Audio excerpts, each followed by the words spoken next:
Welcome back, everyone, to another deep dive. Today, we're plunging into a really extraordinary text. It's called The Gospel of the Twisted One. Mm. And this isn't, just a book you casually read. It feels more like, I don't know, dark prophecy or maybe philosophical poetry. Yeah, it definitely had that feel. It's really designed to challenge conventional thinking. Exactly. So our mission today is kind of a psychological journey through it. We want to pull out the key insights from all this striking imagery and these, declarations. The idea is to help you navigate its pretty profound and, let's be honest, sometimes unsettling ideas. And what grabs you right away, I think, is how it just throws you into this scene of deep existential challenge. Yeah, opening, Yeah. bear witness to the apocalypse prophesied in sin. Wow. And it tells you this is where sanity disintegrates and the mind submits to the abyss. So it's immediately saying, okay, we're leaving normal reality behind. Right. It states pretty clearly that reason remains still and logic's fragile threads abort. Mm. It's less a narrative, more an invitation to just abandon how you usually see the world. Yeah, that setup is incredibly potent, and it's in that reality, that broken space, we meet this central figure. The mad prophet. Yeah, the mad prophet anointed in chaos's creed, and his echoes of insanity resound. And he's telling us, embrace the madness, let madness's grasp be fulfilled. Huh. So what's going on there? Is it just advocating for chaos, this deliberate surrender? Well, that's a really important question, isn't it? Is madness here like a sickness? Or is it framed as a path, a deliberate way to find a different kind of truth? Mm. The text seems to suggest it's a choice, a state where the soul adrift in chaos's clutches finds maybe a new kind of solace, right where traditional logic gives up. So it's an active embrace of what we normally run from? Exactly. Maybe like an artist breaking all the rules to make something totally new, something disruptive. Okay, so moving on, there's this declaration that feels like the core message, maybe? It completely reframes the purpose. The chorus. Yeah, the chorus.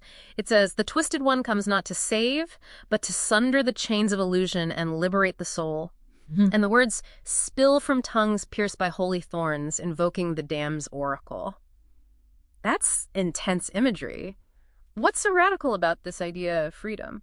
Well, it's not salvation like we usually think of it, seeking forgiveness or redemption. Right. Instead, liberation here seems to come from actively tearing down the very structures we use to understand reality, shattering those chains of illusion.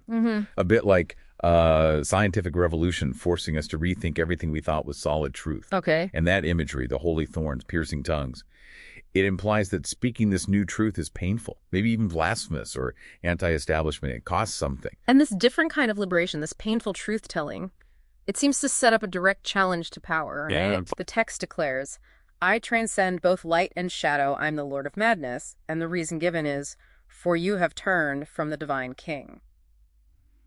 This feels like more than just questioning authority. It sounds like overthrow. It really is. It's asserting a completely new kind of order, a power that claims to exist beyond the usual pairs, like light and shadow, good and evil, beyond any divine king.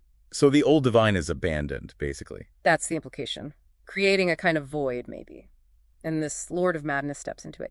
It kind of makes you wonder, what voids we create when we turn away from our own established truths or beliefs. And this rejection, it builds towards this apocalyptic vision, but with a really shocking twist. Yeah, the description of the end is vivid. We get the Almighty's tempest, skies split by thunder, heaven's flood of celestial blaze tearing asunder, and seraph hosts descend with haunting refrain. Classic apocalyptic stuff, almost. Right, but then comes the flip. The light betrays, scorching both flesh and soul, while darkness devours with despair's endless maw.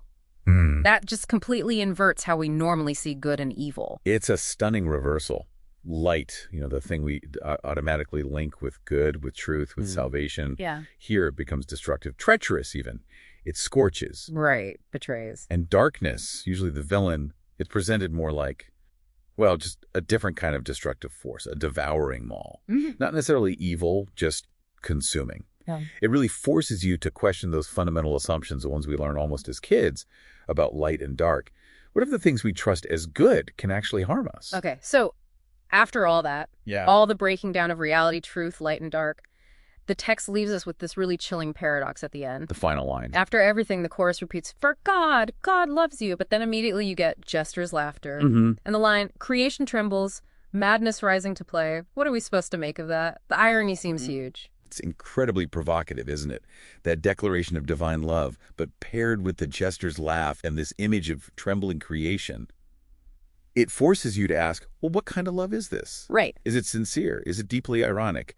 Or maybe it's a form of love that's so twisted, as the title suggests, that it can only exist within this framework of chaos and shattered illusions.